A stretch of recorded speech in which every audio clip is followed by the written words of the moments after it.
Hey, what's up, y'all? So I got this new piece of equipment that I want to show off to you. I've been looking for some analog style faders for quite a while. And when I say a while, I mean like for some years. And there were three things that were important to me.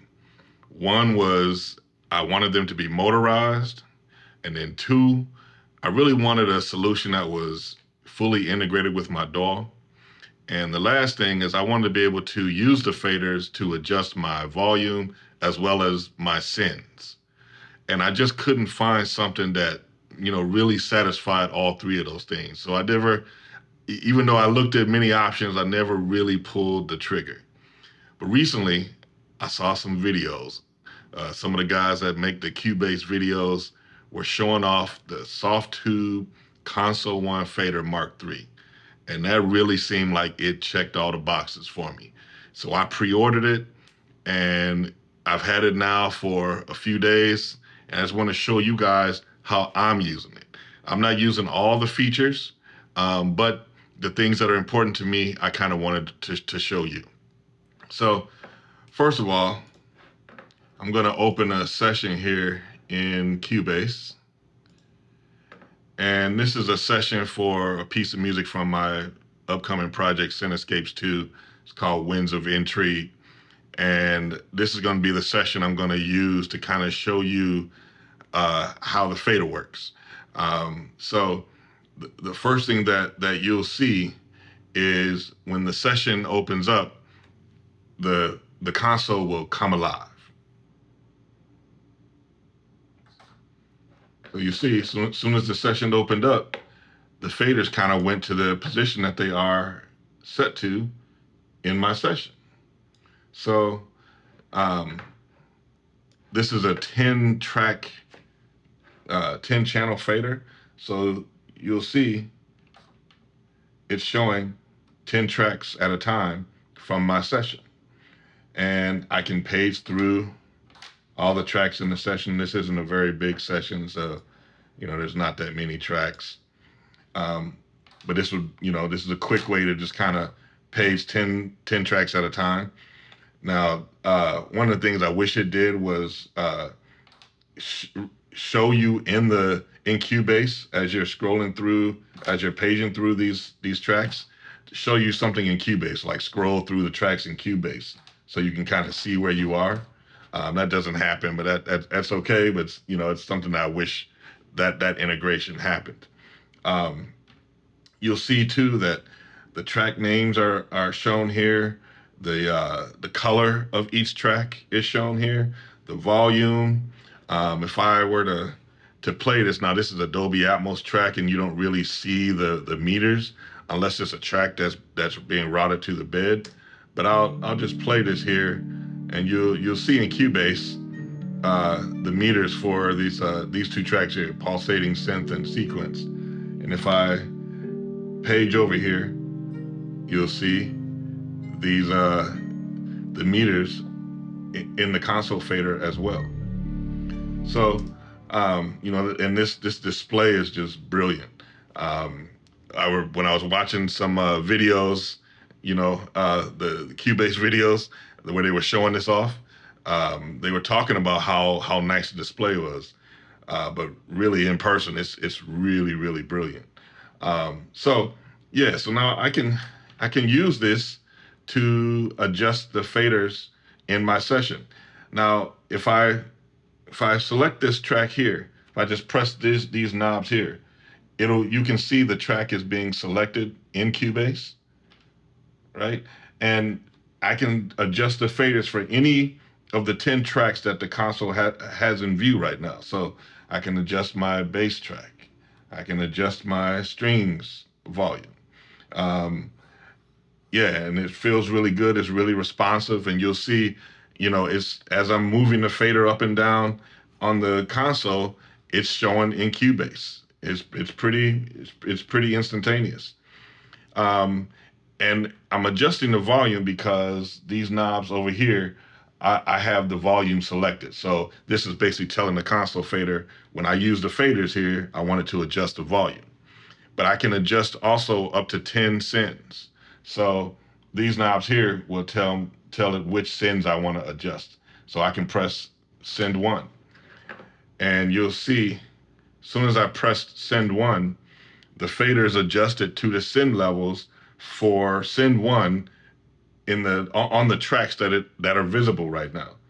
And if I page through to another 10, the faders change to the send levels. So I can now adjust the send levels of any of these 10 tracks. So I'll adjust this one, or the cello's legato. And then if I want to adjust, say, send level 2 on any tracks, I just press send level 2. Notice the faders changed again to the send level 2, the send 2 level for all the tracks that are in scope right now. So now I can adjust send level 2, and I can do up to 6. So I can do 1, 2, 3, and if I hold shift down, now I'm doing 4, 5, and 6. Right, so I'll switch it back to volume here. You can also adjust the panning. Now, I do a lot of Dolby Atmos stuff, so the panning in console is actually stereo. So that's not, of too much value to me in these Dolby Atmos tracks, but I'll just open up a track here. And, if I turn this knob here, you'll see I can adjust, kind of left and right. I can't do any other like Dolby Atmos panning, but I can adjust the stereo panning. And if I hit the pan knob here, then I can use the faders to adjust the panning. So on my bass track, I could use my faders. And one cool thing is when you're doing panning, you kind of get some haptic feedback when you're right at the center position. And I'll switch this back to volume, and you also get some haptic feedback when you're adjusting volume, and you reach 0 dB. It'll just kind of give you a little bit of feedback there. So if you're mixing and you're not really looking at the screen, you're just listening, you can still use these faders and kind of know once you've reached 0 dB. And also you can configure it to give you some haptic feedback if you are adjusting the faders and your track starts clipping. Yeah, so I mean, I guess I should show too, even if I showed that you can use these knobs to select tracks, but even if you select a track in your session, so if I click this track, it becomes selected here on the console. I'll show another one, Glockenspiel. There it is, it's selected here. So there is this two-way communication. The only thing that it doesn't do is if you scroll through using the paging, it doesn't scroll through on the screen. But there's more things that you can do. You can set up some favorites. You can use this param knob to adjust parameters of some plugins, which I don't really foresee myself using that too much. But what I am using, and this is working great. And to set this up was actually really simple. So all I did was install the Softube Console software. And as soon as I installed that, right in Cubase, there was a new MIDI remote that was added, a Softube Console 1 fader. So that was the first thing.